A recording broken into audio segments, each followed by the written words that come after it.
Hello everyone and I hope all of you are doing well. आज हम इस video में रिव्यू करने वाले हैं अभी चल रही चैलेंजर्स ट्रॉफी के बारे में। जी हाँ, जैसे आपको पता हो senior women's T20 Challengers trophy ये 4 टीमों के बीच में खेली जा रही है रायपुर में, और 2 मैचेस ऑलरेडी हो गए हैं, अच्छे मैचेस देखने मिले। चलिए तो रिव्यू करते हैं इन मैचेस के बारे में। पहला मैच हुआ इंडिया ए और इंडिया सी के बीच में। इंडिया ए की कप्तान है पूनम यादव, वहीं इंडिया सी की कप्तान है पूजा वस्त्रेकर। इंडिया ए ने पहले टॉस जीता और पहले बल्लेबाजी चुनी और उनका ये फैसला सही साबित हुआ क्योंकि इंडिया ये जीती मैच 34 रनों से। बात की जाए इंडिया ए की बैटिंग की तो नुजहत परवीन ने एक शानदार 50 फिर से बनाई और उनके साथ शिवाली शिंदे ने 42 रन बनाए सिर्फ 31 बॉल पे। तो ये एक ओपनिंग साझेदारी के चलते इंडिया ए काफ़ी स्ट्रॉन्ग या कमांडिंग पोजीशन में थी। उसके बाद हरलीन देओल का आना हुआ और उन्होंने जैसे इस पारी को जिस तरीके का फिनिश चाहिए था वैसा फिनिश दिया। जहाँ उन्होंने 30 बॉल्स में 1 रन बनाकर इंडिया ए को पहुंचाया 160 के बहुत ही कॉम्पिटिटिव टोटल तक। बात करते हैं हम नुजहत और इनकी इनिंग्स के बारे में। शिवाली शिंदे नो डाउट उनके नाम पर 50 नहीं है, लेकिन जिस हिसाब से जिस स्ट्राइक रेट से उस समय ज़रूरत थी टीम को उन्होंने खेला और एक अच्छा स्कोर खड़ा किया 42 रन।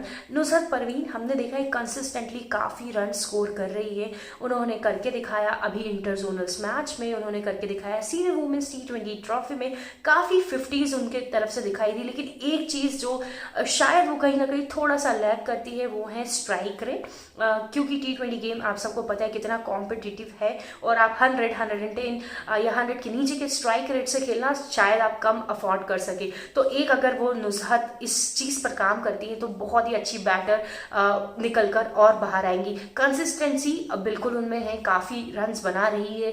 जब आप देखते हैं हर 2 मैच में से 3 मैच में से एक 50 वो बना ही देती है। ये पॉइंट मुझे नुजहत के बारे में लगता है।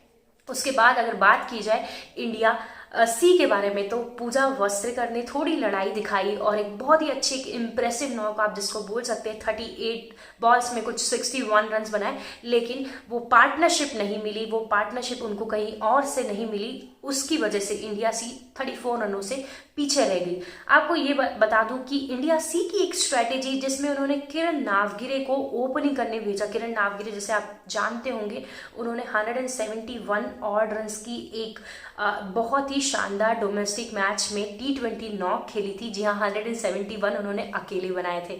तो वो एक बहुत ही इमेंस पोटेंशियल रखती है।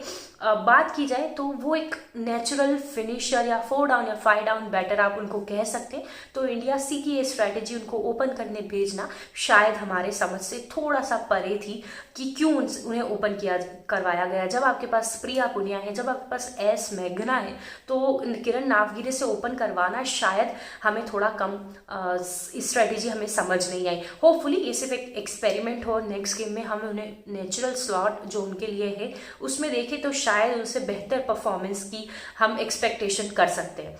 बात की जाए अगर पूजा वस्त्रेकर की उस इनिंग्स के बारे में तो उन्होंने नो डाउट काफ़ी अच्छा खेला, लेकिन ये साथ में और देखने मिला कि उनके साथ 2 रनआउट्स में वो शामिल थी, जहां पर 2 रनों के प्रयास में वो 2 रनआउट हमने देखे। तो आप इतनी क्रूशियल रन चेज में ऐसे रनआउट्स अफोर्ड नहीं कर सकते। तो होपफुली वी होप कि वो एक अच्छा इस बारे में थोड़ा देखा तालमेल क्रिकेटर्स के बीच में तालमेल उनके नॉन स्ट्राइकर एंड से हो और ऐसे रनआउट्स आगे हमें देखने ना मिले।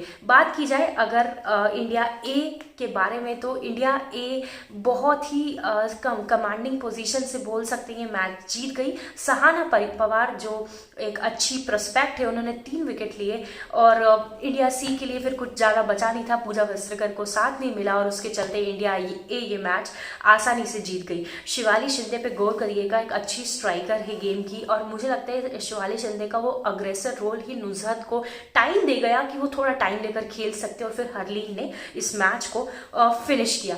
तो ये था मेरा रिव्यू इस मैच के बारे में। आगे चलते हैं, जो दूसरा मैच हुआ इंडिया बी और इंडिया डी। ये मैच तो ऐसे लगा कि शुरू होते ही खत्म हो गया, स्पेशली इंडिया बी की बैटिंग, क्योंकि कोई भी बैटर, जी हाँ कोई भी बैटर, जिसमें थी तान्या भाटिया, जिसमें थी दीप्ति शर्मा, जिसमें आपको मिलेगी हुमैरा काजी, कोई भी बैटर 20 रनों से ऊपर मैच में रन नहीं बना सका। इतनी शानदार बॉलिंग इंडिया डी के बॉलर्स ने करी, जिसमें आप देखेंगे शिखा पांडे और रेणुका सिंह जो स्विंग क्वींस, जिसको हम स्विंग क्वीन पेयर जिसको हम बोल सकते हैं, उन्होंने अर्ली झटके दिए इंडिया बी को और इंडिया बी सिर्फ 80 रन बनाकर ऑल आउट हो गई, जिसमें दीप्ति शर्मा रही हाईएस्ट रन स्कोर। बात की जाए इस मैच के बारे में और आगे तो इंडिया डी ने फिर बहुत ही आसानी से 10 विकेट से मैच जीत लिया, जिसमें गौर करना होगा जासिया अख्तर की वो इनिंग्स जहां पर उन्होंने 36 बॉल में 56 रन बनाए। आप गौर करिएगा कि पूरे मैच में पहले तो बैटर रन ही नहीं बना पा रहे थे, आप स्ट्राइक रेट की तो बात ही छोड़ दीजिए। जासिया अख्तर ने ऐसी पारी खेली और दिखाया कि वो ट्रिकी पिचेस पर भी रन बना सकती है, बहुत ही अग्रेसिव रोल में आकर। तो उनकी ये इनिंग इसलिए कमांडेबल है कि जहां पर ऐसे इतने एक्सपीरियंस बैटर जो इंटरनेशनल लेवल पर खेल चुके हैं वो भी अगर रन नहीं बना पा रहे तो उनमें कुछ तो काबिलियत है। और उनके साथ यास्तिका भाटिया थी ओपनिंग पार्टनरशिप में, लेकिन पूरी लाइमलाइट उस अग्रेसिव रोल उस इनिंग ने जासिया अख्तर को दी और जासिया अख्तर के इस इनिंग की बदौलत ये मैच इंडिया डी आसानी से 10 विकेट से जीत गया। बात की जाए इंडिया डी का बेस्ट बॉलर था राजेश्वरी गायकवाड़, जिन्होंने 3 विकेट लिए, लेकिन मुझे उसके पहले लगता है उन दोनों का स्नेह रेणुका सिंह और शिखा पांडे का जो अर्ली विकेट का स्पेल था उसके चलते इंडिया बी ये मैच हार गया और इंडिया डी ने ये मैच आसानी से जीता। तो ये था मेरा रिव्यू इन दोनों मैचेस के बारे में। आपका क्या ख्याल है ज़रूर कमेंट करके बताइएगा और आगे भी मैं आपके लिए ऐसी रिव्यूज लाती रहूँगी। Thank you so much.